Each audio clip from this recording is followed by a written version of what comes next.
नमस्कार दोस्तों, स्वागत है आपका अपने चैनल पर। दोस्तों, आज हम बात करेंगे भारतीय त्योहारों और गहनों के संबंध के बारे में। भारत की पहचान सिर्फ उसके रंग बिरंगी त्योहारों से नहीं है, बल्कि उन त्योहारों में छुपी परंपराओं और आस्थाओं से भी है। हमारे देश में हर त्योहार पर एक चीज जरूर जुड़ी होती है और वो है गहने, यानी सोना और चांदी। कभी समृद्धि का प्रतीक, कभी रिश्तों का बंधन और कभी शुभता का संकेत। गहनों और त्योहारों का रिश्ता बहुत गहरा है। आज हम डिटेल में बात करेंगे क्यों हर भारतीय त्योहार पर गहनों की खरीदारी की परंपरा है, उसका क्या महत्व है और वो हमारी संस्कृति को कैसे जीवित रखती है। तो चलिए शुरू करते हैं।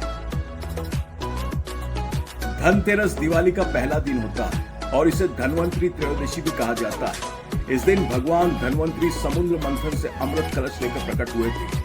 तभी से इस दिन कलश, बर्तन और धातु की खरीद परंपरा बन गई।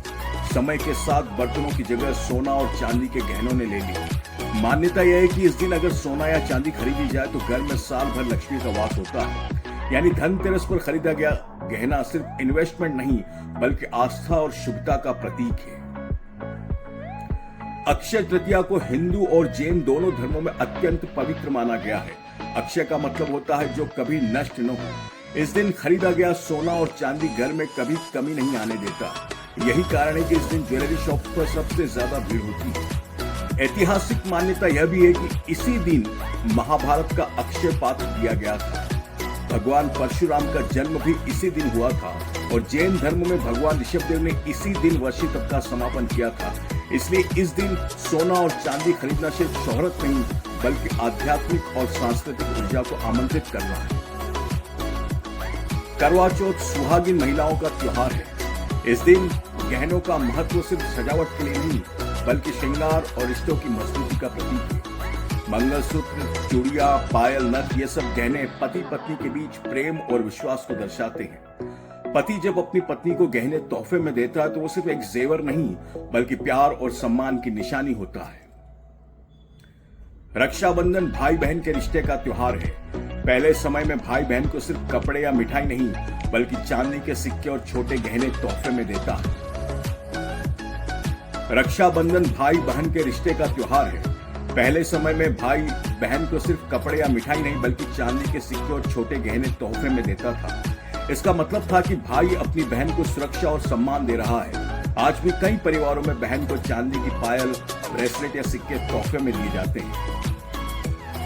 दिवाली यानी मां लक्ष्मी का स्वागत। हमारे शास्त्रों में कहा गया कि सोना और चांदी लक्ष्मी का रूप है, इसलिए इस दिन नए गहनों की खरीद शुभ मानी जाती है। लोग मानते हैं कि दिवाली पर खरीदा गया सोना चांदी पूरे साल घर में समृद्धि बनाए रखता है। गहनों के साथ साथ लोग चांदी की मूर्तियां और सिक्के भी खरीदते हैं, जिन्हें लक्ष्मी पूजन में इस्तेमाल किया जाता है। दोस्तों, भारत में गहनों की अहमियत सिर्फ उनकी कीमत से नहीं, बल्कि भावनाओं से है। गहने त्योहारों के साथ हमारी परंपरा को जिंदा रखते हैं। जब दादी अपनी पोती को अपने पुराने गहने देती तो वो सिर्फ धातु नहीं देती, बल्कि परिवार की कहानी, आशीर्वाद और परंपरा भी सोचती है। यही कारण है कि गहनों को फैमिली लिगेसी कहा जाता है। तो दोस्तों, जब भी आप त्योहारों पर गहने खरीदें, याद रखिए आप सिर्फ सोना या चांदी नहीं खरीद रहे हैं, बल्कि अपनी संस्कृति, आस्था और परिवार की खुशहाली में निवेश कर रहे हैं। गहनों की असली चमक उनकी धातु में नहीं, बल्कि उन कहानियों, परंपराओं और रिश्तों में है जो उनसे जुड़ी होती है।